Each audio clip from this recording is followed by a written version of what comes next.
Преку 200 деца на возраст од 11 и 9 години беа учесници на првиот детски фудбалски куп Винеам Куп 2017 на иницијатива и во организација на младинската фудбалска школа Фудбалски клуб Слога 1934. Рекреација со јакнење на надпреварувачки дух, дружење и забава беше целта на купот, во кој учествуваа 6 младински школи: Фудбалскиот клуб Слога 1934, Фудбалскиот клуб Фудбал Старс од Кочани, Фудбалскиот клуб Каменица Саса од Македонска Каменица, Фудбалскиот клуб Кидго од Пехчево, Фудбалскиот клуб Валандово од село Миравци и Фудбалскиот клуб Младост Тошев од село Ризари. Првата цел не е обособување на младите дечиња, тоа е одделување од денешните пороци кои самите ги знаете и насочување кон спортот.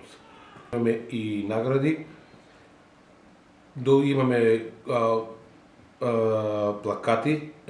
плакети уствари благодарници, имаме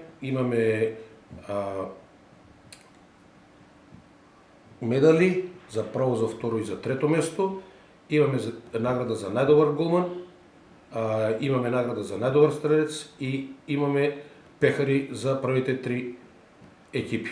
Првите 3 места во генерацијата 2006 ги поделија Фудбалскиот клуб Слога 1934, Фудбалскиот клуб Младост Тошев и Фудбалскиот клуб Фудбал Старс. Во генерацијата 2008 како најсилни на теренот се покажаа фудбалерите на Фудбалскиот клуб Фудбал Старс, Фудбалскиот клуб Саса и Слога 1934. Организирањето на купот беше помогнато од неколку приватни фирми во градот.